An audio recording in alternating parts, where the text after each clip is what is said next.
आज जब मैं बाबा के पास सदन में गई तो वहाँ बहुत सारे बच्चे पहुंचे हुए थे। बाबा ने कहा कि आज बाबा बच्चों का जमा खाता देख रहा है कि जमा कितना करते हैं।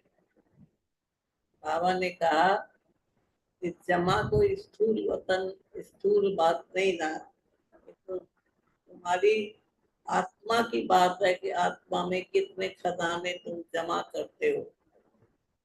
बाबा ने सभी को चेक किया। उसके बाद मैंने बाबा को भोग स्वीकार कराया। मैंने कहा बाबा बहुत बच्चों ने भोग भेजा है प्यार से, तो स्वीकार करो। तो बाबा ने उसको स्वीकार किया और बाबा ने कहा कि बच्चे भी वैरायटी है, उसमें 3 प्रकार के बच्चे हैं।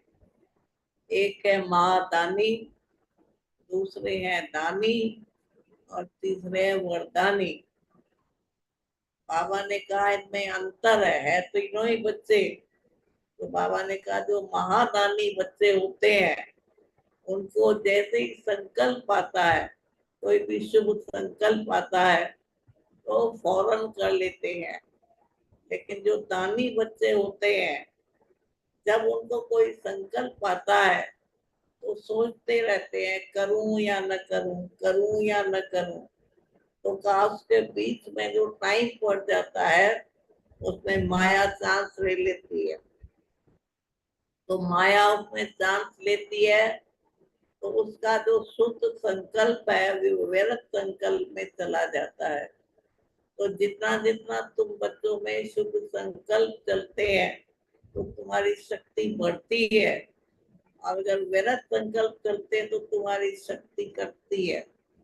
तो बाबा ने कहा और जो वरदानी है, जिनको वरदान मिले हुए हैं वो दूसरों को भी वरदान देते हैं।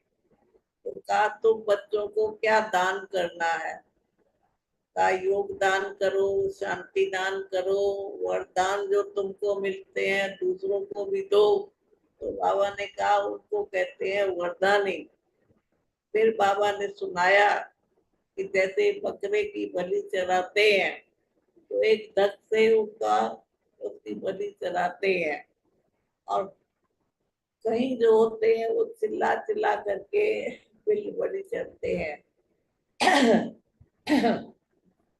इसी प्रकार से बाबा ने कहा यहाँ पर भी बच्चे हैं, तो बच्चे यहाँ पर भी कई तो ऐसे हैं एक धक से यानी एक ही निश्चय के आधार से अर्पण हो जाते हैं।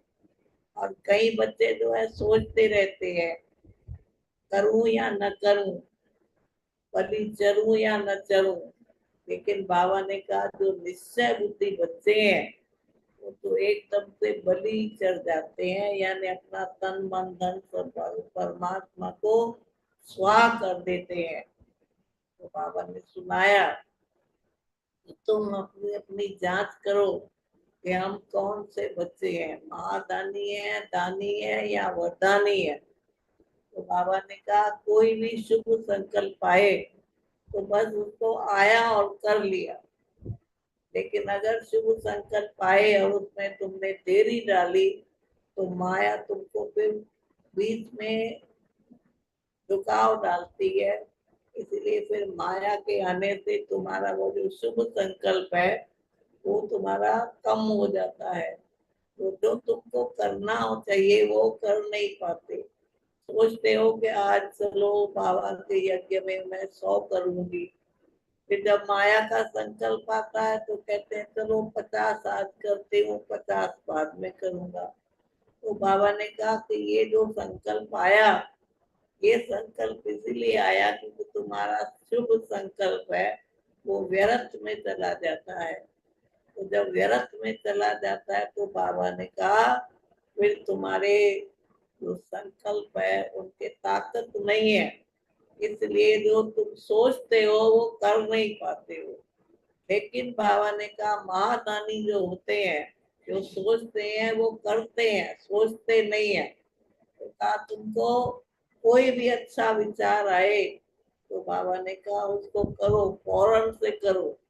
तो बाबा ने कहा कि ये बच्चे वैरायटी है, और वैरायटी बच्चे होने के कारण समझते हैं हम तो दानी है, हम तो करते हैं, ये भी करते हैं, हम सेवा भी करते हैं, योगदान भी करते हैं, ज्ञान दान भी करते हैं, गुणों का दान भी करते हैं, परंतु दान करने वाला कभी सोचता नहीं, बस किया और भूल गए।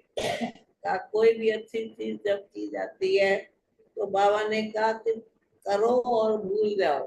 कहते हैं ना कि अच्छा काम करो और भूल जाओ।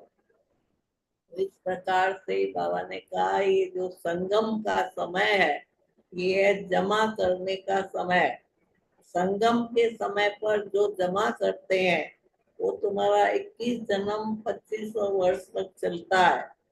इसलिए बाबा ने कहा प्रारब्ध तुम्हारी 2500 वर्ष है, परंतु बाबा ने कहा संगम पे जो पुरुषार्थ करते हैं उनका जमा होता है। इसलिए बाबा ने कहा कि हर एक को ये सोचना चाहिए कि हमारा जमा कितना होता है। तो बाबा ने सुनाया कि बच्चे जो है जमा तो करते हैं, परंतु जमा करने के साथ साथ वेस्ट भी बहुत करते हैं। तो जो जमा किया हुआ खाता है वो कम हो जाता है और फिर वेस्ट के खाते में चले जाते हैं। तो इसलिए बाबा ने कहा हर एक बच्चों को अपना चार्ट देखना चाहिए कि हम सारे दिन में योग से, ज्ञान से, सेवा से कितना हमने जमा किया। तो बाबा ने कहा कि बाबा भी बच्चों को देखता रहता है कि कौन से बच्चे ऐसे हैं जो इस समय पर उनकी ये बुद्धि चलती है कि हमको जमा का खाता बढ़ाना है, और जिसका जमा का खाता बढ़ता चला जाए बाबा कहेगा उसकी खुशी भी बढ़ेगी, शक्ति भी बढ़ेगी, और बाबा ने कहा उसका पुरुषार्थी तीव्र पुरुषार्थी होगा। लेकिन जो महादानी नहीं है वो तीव्र पुरुषार्थी नहीं है, तो पुरुषार्थ में भी नंबरवार है। इसलिए बाबा ने कहा कि शुभ कार्य में देरी नहीं करो, और शुभ संकल्प आए तो फौरन कर लो। इसलिए बाबा ने कहा व्यर्थ को, फिर कई बच्चे कहते हैं बाबा क्या करें, हम कंट्रोल तो करना चाहते हैं लेकिन हमारा व्यर्थ संकल्प कंट्रोल ही नहीं होता। तो बाबा ने कहा तुम बच्चों में कंट्रोलिंग पावर जरूर चाहिए।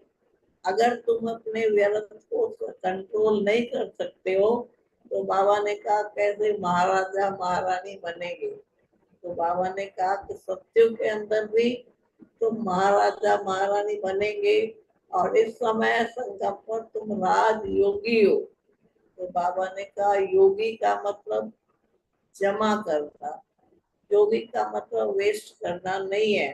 तो इसके लिए बाबा ने सभी बच्चों को देखा, सभी बच्चों को बाबा ने दृष्टि दी और देखा कि कितना बच्चों में खुशी है। कहा जिस समय बच्चों को खुशी नहीं होती है तो दिल शिकस्त हो जाते हैं, समझते हैं कहीं चले जाए, कहीं जंगल चले जाए, कहीं पहाड़ पे चले जाए। तो बाबा ने कहा अकेला कभी नहीं होना, बाप के साथ रहना। अकेले होंगे तो बाबा ने कहा फिर मुरझा जाएंगे, खुशी नहीं रहेगी। और बाबा ने कहा कि उस समय पर बाबा ने कहा अकेले जाएंगे तो जाएंगे कहाँ, बाप के साथ रहेंगे। तो बाबा ने कहा तुम्हारी खुशी कभी गायब नहीं होगी, तो सदा बाप के साथ रहो। अकेला रहना तो भल रहो, तपस्या करो, योग करो। तो बाबा ने कहा वैसे भी बच्चों का जो योग बल है वो कम है, तो योग बल को भी बढ़ाओ, और जितना हो सके योग बल बढ़ता जाएगा तो तुम्हारी शक्ति भी बढ़ती जाएगी। शक्ति बढ़ेगी तो खुशी भी बढ़ेगी। लेकिन तुम्हारी खुशी गायब इसलिए होती है क्योंकि बाबा ने कहा तुम अकेले हो जाते हो, यानी बाप के साथ नहीं रहते हो। तो इसके लिए बाबा ने विशेष धारणा सुनाई कि कंट्रोलिंग पावर बच्चों में बहुत चाहिए। कोई भी व्यर्थ संकल्प आए तो 1 सेकंड में उसको चेंज कर दो और अपने शुभ संकल्प को बढ़ाओ। उसके बाद बाबा ने सभी बच्चों को देखा, बैठे थे बाबा की याद में, परंतु बाबा ने कहा जितनी याद होनी चाहिए वो नहीं है। इसलिए बच्चे जो है अपना टाइम बहुत वेस्ट करते हैं। टाइम वेस्ट बिल्कुल नहीं करना है और टाइम को सफल करना। तो सफलता का आधार है दृढ़ता का। जो हमारा दृढ़ संकल्प होगा तो सफलता होगी। लेकिन अगर तुम्हारा संकल्प दृढ़ नहीं है तो सफलता नहीं हो सकती है। उसके बाद बाबा ने सबको दृष्टि दी, याद प्यार दिया